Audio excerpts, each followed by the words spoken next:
This is Dr. L, and I'm going to talk to you now about the structure and properties of atoms. As I described in an earlier video or in another video, molecules are made of atoms that are chemically bonded together. Atoms are the smallest unit of matter.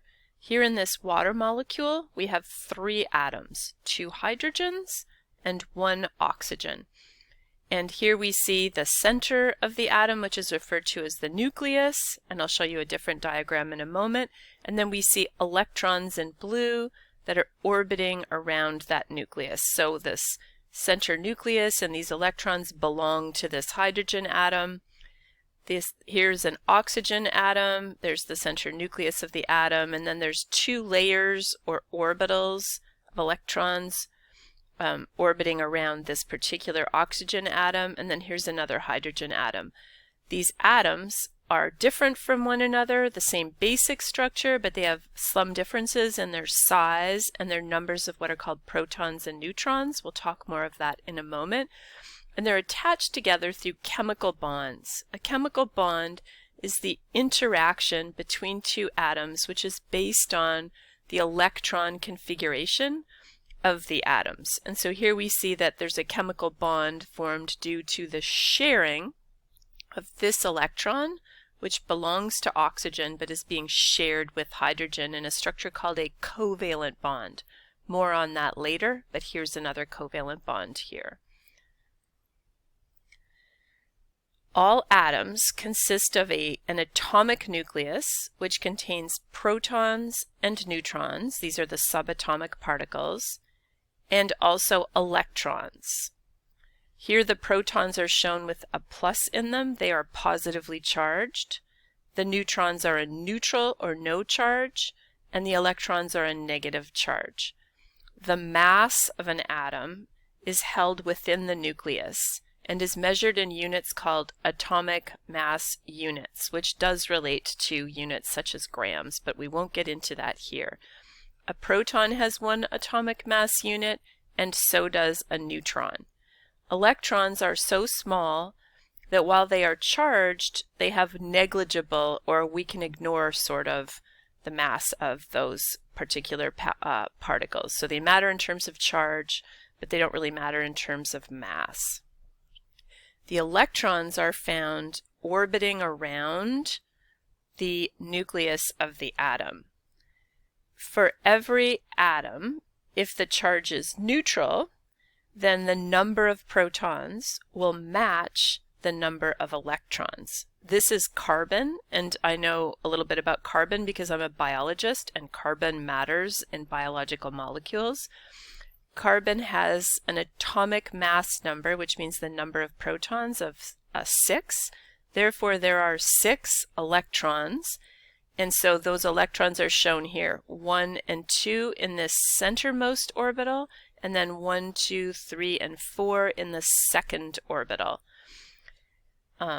These 4 electrons that are in the outer orbital are also referred to as the valence electrons, and they are the most important when it comes to forming chemical bonds.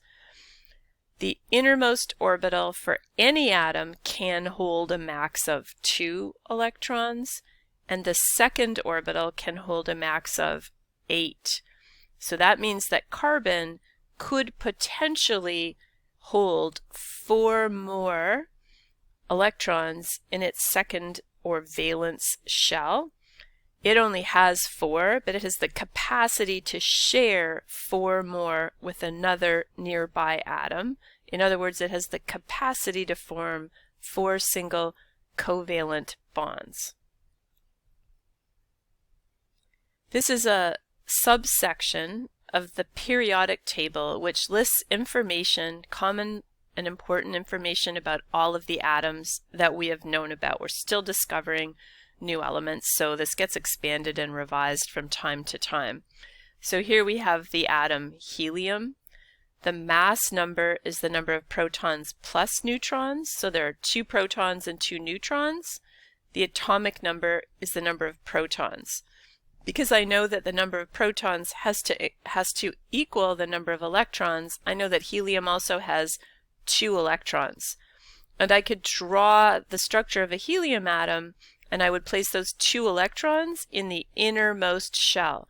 Atoms always use their available electrons and put them into orbitals going from the inside out. So 2 into the innermost shell, and then whatever's left over into the second shell. In this case, helium has like no extras, so it's just got its atomic nucleus, and it'll have the 2 electrons in that little shell radiating right around it or orbiting right around it.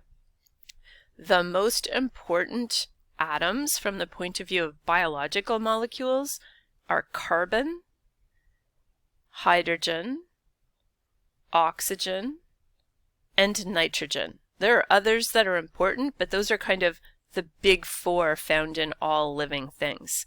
Here we see carbon has a mass number of 12, it has 6 protons, and it has 6 electrons.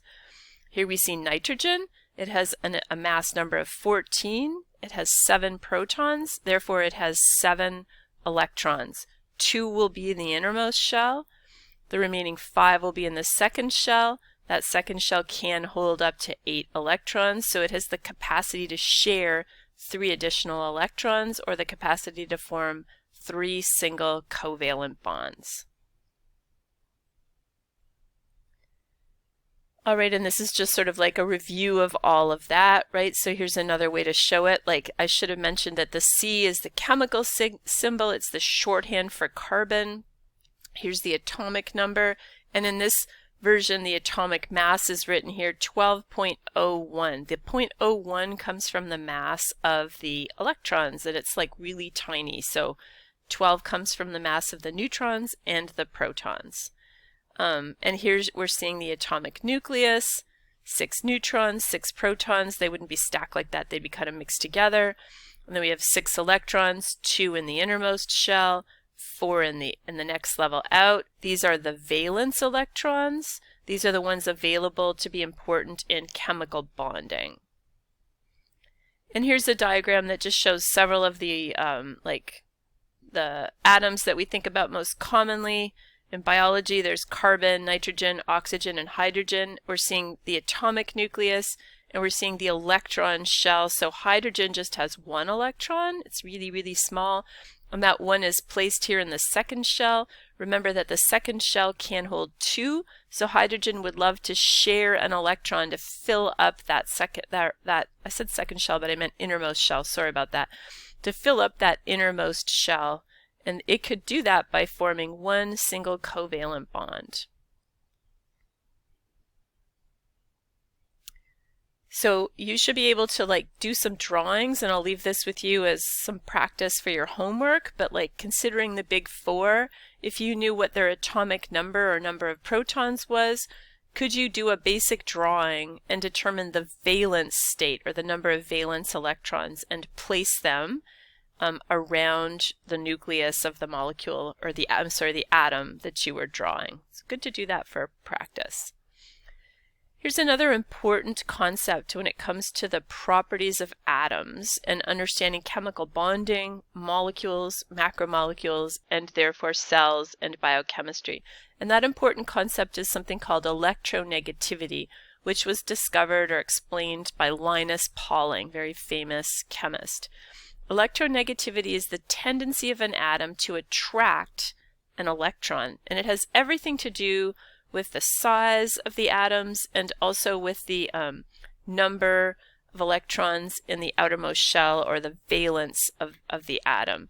And so this is a periodic table where the authors have used color, and the numbers are really small here, but the purple is the smallest, and the bright pinkish color is the largest number, and these are electronegativity scores.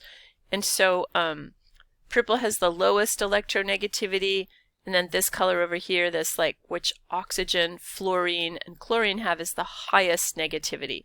So oxygen, fluorine, and chlorine are the most greedy for electrons. They're going to pull electrons the hardest towards themselves, towards their atomic nuclei, whereas lithium and sodium are not going to be very electronegative, and they're going to tend to not like pull on electrons when they're sharing them with other atoms all that hard. And so here, looking at this, the thing to note is focus on hydrogen, focus on oxygen and carbon. Here's oxygen, here's carbon, there's hydrogen, and let's see, where's our nitrogen here? And there's nitrogen. You should be able to rank these, and what you're going to see is that oxygen is the most electronegative, carbon and hydrogen are like fairly similar, and then nitrogen is in the middle. And that's going to really matter when we talk about covalent bonds in a moment.